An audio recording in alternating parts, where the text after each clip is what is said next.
Crime in the streets, what the rich world fears and many slum dwellers know only too well. But what if crime and development are more tangled up than we care to admit?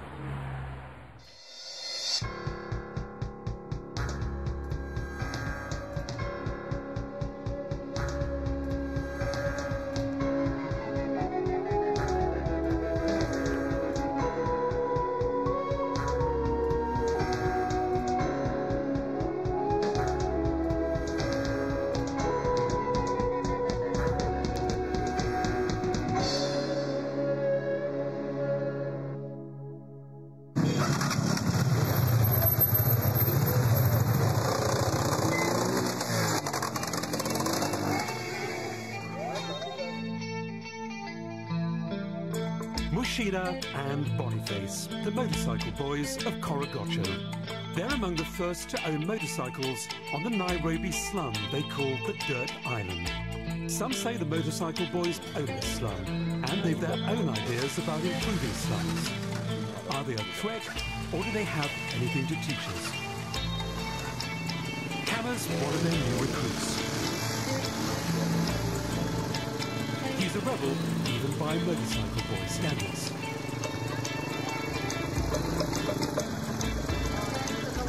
This is their story. Kama's home Korogocho is Kenya's fourth largest slum. Dirt Island has been home to many Kenyan crime lords. Like Kama, many young men here get involved in crime at some point in their lives.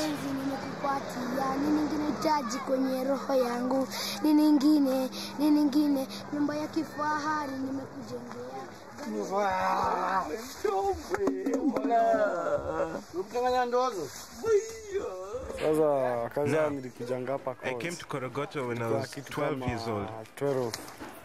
I used to steal clothes from the clothesline in the neighborhood. I wouldn't just wear them. Sometimes I'd wear or sell them. Kama reckons he was fortunate to move to Korogocho considering his line of work. It was almost as if the slum was designed for crime. Alleys don't have issues, but if you pass on the main road, you might meet the police and get shot by them. That's why I use the alleys when I steal, because you can hide here. Kama lives in one of the worst areas in Korogocho, Grogon. Grogon is a hotbed of crime because of the abandoned houses that criminals hide out in. There are lots of stories about why you should be very careful walking these streets, even in the daytime. I was attacked by two boys who were standing on the road. They grabbed my shirt and they tore it. I tried fighting them off, but one of them stabbed me in my back, and the other one hit me with his fists. They stabbed me and took everything. Quite frequent. We can get like 2 or 3, it depends, but hardly we miss a case. Most of them we refer, they are actually very severe to treat here.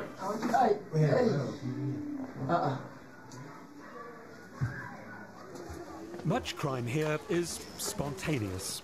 With many places to hide in and run away to, it's tempting to seize opportunities when they arise. You can drop somewhere no one goes to the cops because they are afraid. We never plan to this crime. Sometimes maybe 3 of us just idling. We decide to grab unsuspecting people, drag them into the bushes and then move on to the next victim. We never sit down to plan this crime, you see. Kama's ambition was too big for Korogocho. It may seem designed for crime, but there's too little to steal. So Kama searched for wealthier targets in central Nairobi. There are many people in town, man. You can look closely at someone and see that they have money. I can tell from the way they hold their bags. You can see someone walking on the road holding their bags tightly, always looking over their shoulder. I'm very observant. This town is ours. Kama started working in Westlands, a posh suburb of Nairobi.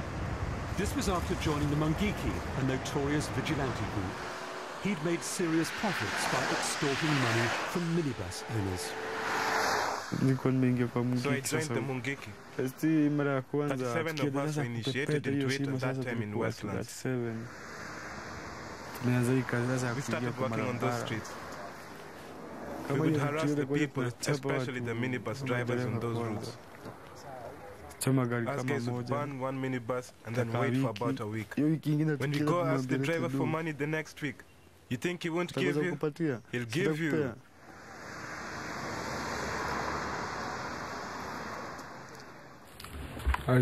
These guys were my good friends. We worked together. We used to help each other out. Yeah. They all died.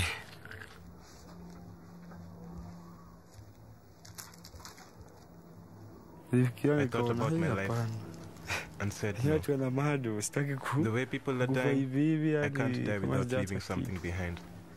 I met a girl named Shiko, and we had a baby girl. Her name is Bridget, yeah? What made me and Shiko split up? Well, I cheated on her. So that's the main reason that we disagreed with Shiko.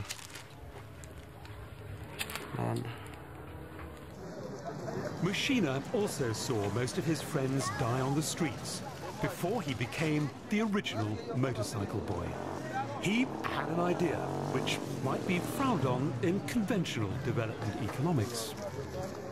Nikuja nikapata mchoro fulani kwa besti yangu kaniambia ni aje kuna mahali tunaweza enda kupata do. Tuenda Murang'a tukasanya mahali fulani supermarket. Okay, ilikuwa na pesa tupata kitu 250,000. The idea, profits of crime plowed into a legitimate business in the slums. Nikachukua hiyo bike, motorbike mzee and set up at the stage. Kwa stage. We are only 2 motorbikes. Then we increased to 4. Lakini venye zimekuja zikawa mingi, watu nao wakazoea kubebwa na pikipiki. Mushina and his crew of motorcycle boys now provide much-needed taxi services within Korogocho.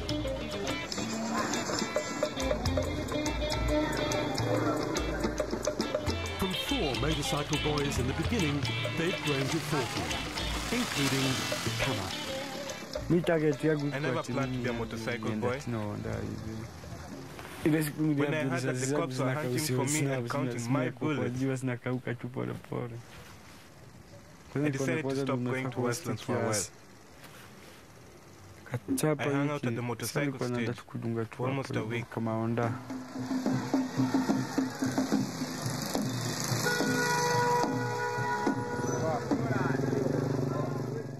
Most of these guys are from criminals. It doesn't work. That they will never lack money to meet their needs and be independent. Kama didn't use his crime money from Westlands as wisely as Mushina did. His love for gambling didn't help. Unable to afford his own bike, he now works for a fellow motorcycle boy who takes a cut from his daily earnings.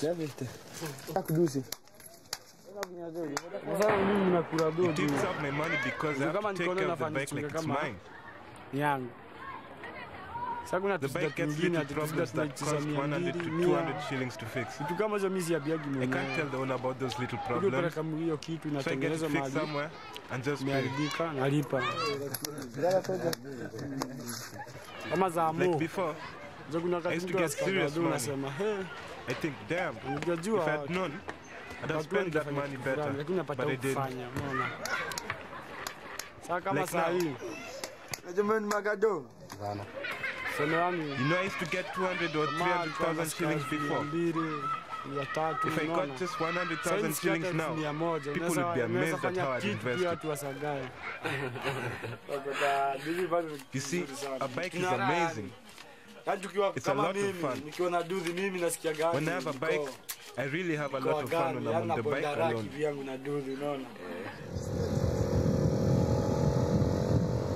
Boniface, one of the two original motorcycle boys, feels that crime profits have led to a lot of improvements in Korogocho, more than most people would care to admit. Hapa kocha unaweza pata mtu ameweka biashara, ameweka duka, but hiyo duka ni part-time employment. Ukienda ukiiba, unakamna, unajaribu kufanya kitu wezi kamtua kisibu hapa hivi, ukaja tu relaxed. Utaka suspicious. Zile biashara ziko poa sana coach, ni biashara yote inafanya kitu haramu. Kama doesn't make the profits he used to make from full-time crime, but what he makes from the bikes is just enough. For example, sometimes business is good and they can make a profit of about 1,000 shillings. That takes care of all of my expenses.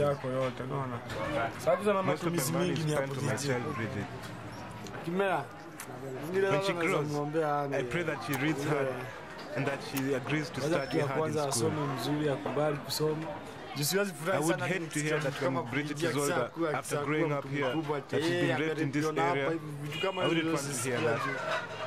Those things happen a lot in a place like Korogocho.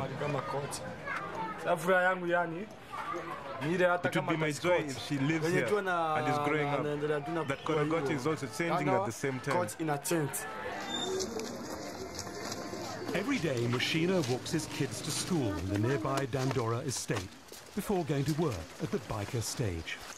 He too feels that the motorcycle boys have made a difference in Korogocho. These bikes are also a form of upgrading, because before people could not walk there at night. People are being robbed a lot. But now that the bikes are carrying people, they are now safe.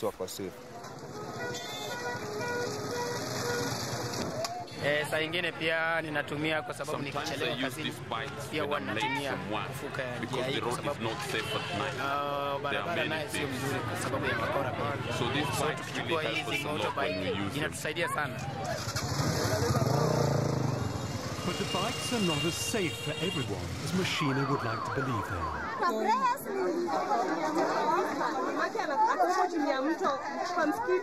Many accidents happen in Korogocho because of speeding by some of the thrill-seeking motorcycle boys.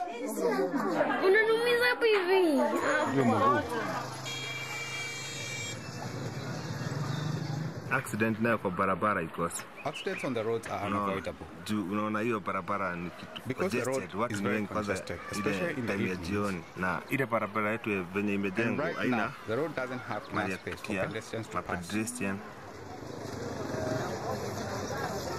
A new road has just been built in Korogocho as the first slum upgrading project here. It circles all the way around the slum, hence the name Dirt Island. Mashina feels that overall, the new road is helping Korogocho. We never had a tarmac road in Korogocho. Other businesses would have continued doing well, but the bikes would not have succeeded without a new road. So, before, when the motorbikes used to hit the potholes, they would get spoiled very quickly. The motorcycle club may have some issues like speeding, but they've managed to win over certain important people. Many of us guys don't have licenses, so the police used to disturb us a lot. So we had to go and speak to the chief, also the one in Kariobangi. And we told them we are just young people. And instead of returning to crime, we would like to just do this work, and gradually we get licenses. Driving license. The motorcycle club is doing pretty well, according to Mashina. But for Kama, who doesn't own his own bike yet, life is still a bit tricky. Right now, 50-50. I'm 50-50. There's no need to lie. I usually think, should I leave this? Should I continue? It's hard to rely on money from this bike sometimes. Especially having a wife. When you have a wife, there's always a need that arises that requires a lot of money. For instance, you may need about 5,000 shillings to sort out an emergency, and that's my responsibility. So that means I'll need to go to Westlands, or to steal to get the money. Kama's still not sure about the motorcycle club, and he's not alone. Khadija is a member of the Korogocho Urban Upgrading Committee. She feels that building a youth centre will be a more constructive solution to crime. The youth center is about linking the talents that the youth have in Korogocho with business, and then also there'll be a maybe mentoring process from the center, which will be acting as a coordination point. Maybe they can be driven away from the crime or the changa they take.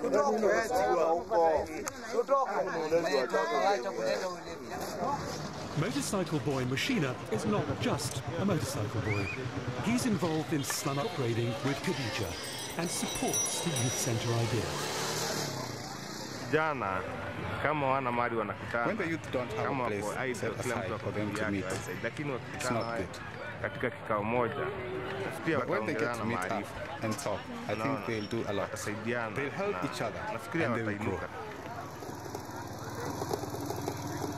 But Boniface feels that crime is about one thing only, and that the solution to it is very simple.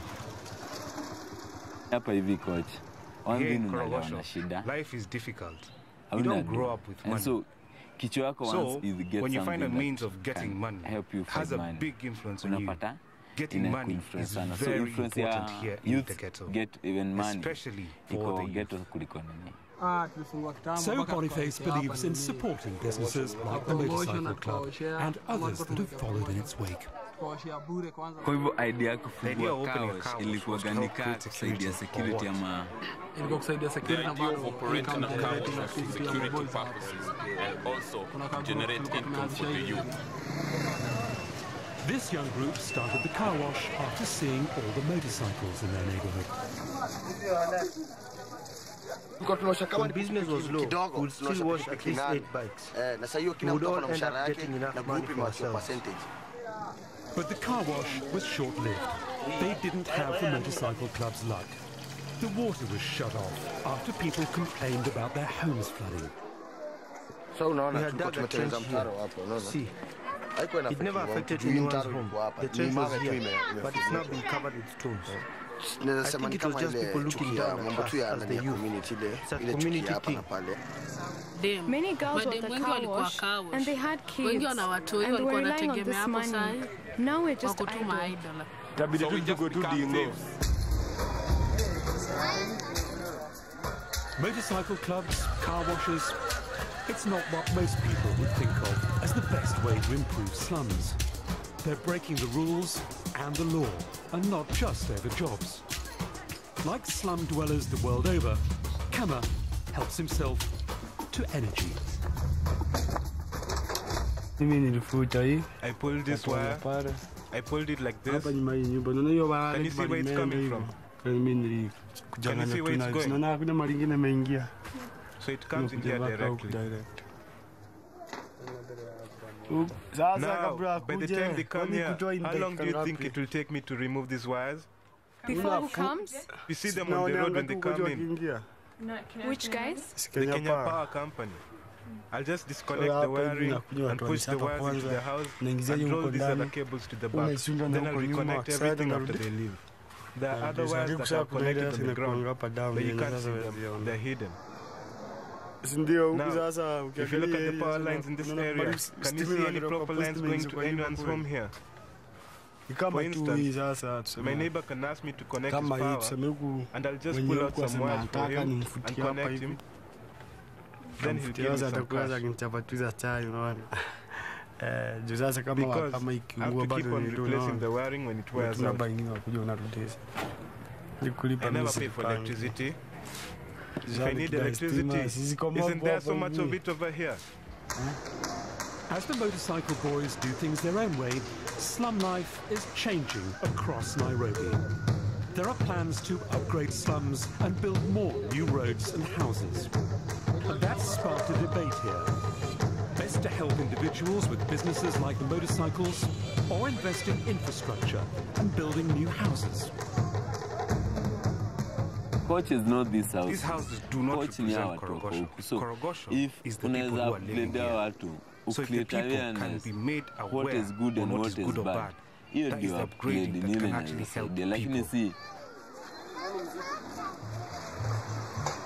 Infrastructure is more important because everyone in the community benefits from that. But if you look at individuals, it's very important to look maybe to help or support individuals. But how many can you support? There are new homes being built in the nearby Kibera slum. And now Korogocho, the dirt island, could well be next.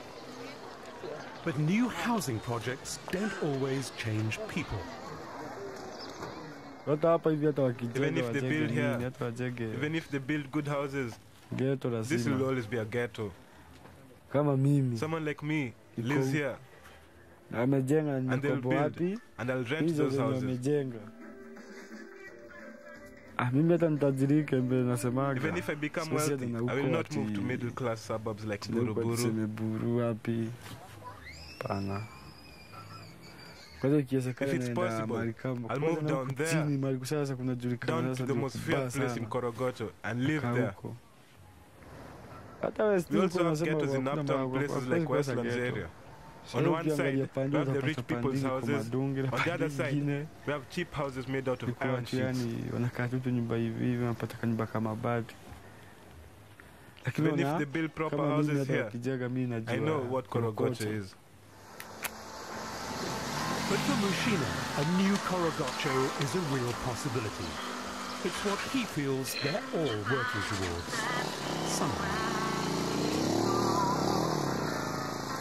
New Korogocho kwanza lazima tuwe in a new Korogocho, what we need are new buildings that are durable. Ni za kudumu, tuwe na mabarabara. We need good roads too. Tuwe na kijiji ambayo iko free of crime with no theft or anything like that. So nafikiri new Korogocho ni mabadiliko yote reforms in all areas. Kuwe kuna walevi wengi, kuna watu wanatumia madawa, nyumba ziko sawa, watu wako secure, watu wamepata makaratasi yao ya kuonyeshana wewe ndio mmiliki halisi wa hii plot. No. Maybe in 3 years to come, we want to have a complete safe Korogocho, at least 90% safe Korogocho. But maybe what the youth with the motorcycle have done, it's maybe like 10%. We want to reach at least 90%, if not 100. And we are looking at diverse activities because not everyone can ride motorcycle or motorbikes. Not everyone can ride bikes, but the Motorcycle Club has been successful in attracting and reforming some criminals. Boniface feels that it's important to include all rule breakers, criminals and potential criminals in the Dirt Island's future. If the youth are not involved in the upgrading process, it won't happen because these are the people who are thieves. And they are the ones who can destroy things here. Administration is strong. The administration is not strong with guns. Millions of people live in slums like these across the world. Improving their lives is one of the Millennium Development Goals, one that often seems just out of reach. Do we need to listen more closely to the people we're trying to help? Kama wangekama watuulize our opinion yenyewe kwa kujenga hiyo barabara. Hizo barabara wameweka bumps zingine hazistahili kwa kitu kama pikipiki, hizo ni bumps za gari. Ijue ni youth wanajaribu kujilea, waache dhuluma zozote kwa hizo bikes.